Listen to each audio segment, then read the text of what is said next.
ఆ, పోటీ పరీక్షల అభ్యర్థులు ఎదుర్కొంటున్నటువంటి సమస్యల మీద ఇవాళ ప్రొఫెసర్ హరగోపాల్ గారితో పాటు నేను కూడా వెళ్ళి ఆ సమస్యలన్నింటినీ కమిషన్ చైర్మన్ శ్రీ మహేందర్ రెడ్డి గారి దృష్టికి తీసుకొని వెళ్ళినాం.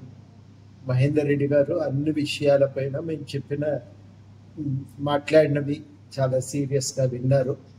చాలాసేపు ప్రొఫెసర్ హరగోపాల్ గారు విద్యార్థుల్లో ఉన్నటువంటి ఆవేదన ఆందోళన గురించి వివరించారు. పోస్టులు మళ్ళీ వస్తాయో రావో అనే భయం ఒకవైపు, తర్వాతనేమో ఇప్పుడు ఉన్న పరిస్థితుల్లో తమ పరీక్ష రాయటానికి ఎదుర్కొంటున్న ఇబ్బందుల గురించి వివరించి మరి సమస్యలకు పరిష్కారం అడిగారు.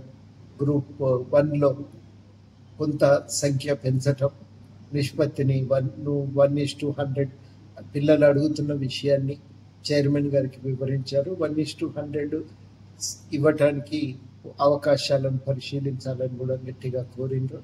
వారితో పాటు నేను కూడా ఈ విషయాలపై మాట్లాడినా. అట్లాగే డిఎస్సిను గ్రూప్ 2కు మధ్యన ఎక్కువ సమయం లేనందున డిఎస్సిని కొంత వాయిదా వేయాలనేటువంటి మాట కూడా వారికి చైర్మన్ గారికి వివరించడం జరిగింది. ఈ 2 పరీక్షలను కొంత వాయిదా వేసి మధ్యన వ్యవధి ఉండేటట్టు చూడగలిగితే అప్పుడు పిల్లలకు న్యాయం జరుగుతుందనే మాట మేము స్పష్టంగా చెప్పినాం.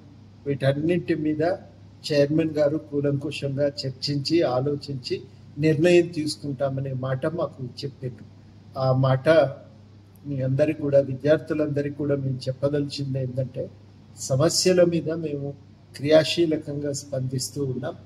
సమస్యల స్వభావాన్ని బట్టి, దాని తీవ్రతను బట్టి ఎప్పటికప్పుడు దానిపై స్పందిస్తూనే ఉన్నాం. ఎక్కడ కూడా ఎవరము ఇదివరకు ఉన్నటువంటి నిరుద్యోగుల సమస్యల పట్ల ఇదివరకు ఉన్న నిబద్ధతలు తేడా లేదు. తప్పకుండా ఆ విషయాలపై మా వంతుగా మాకు తోచిన కృషి పరిష్కారానికి, నిరుద్యోగుల సమస్యల పరిష్కారానికి మాకు తోచిన కృషి మేము చేస్తూనే ఉన్నాం. తప్పకుండా మా వంతుగా మా బాధ్యతను నిర్వర్తిస్తామని కూడా ఈ సందర్భంగా హామీ ఇస్తున్నాం.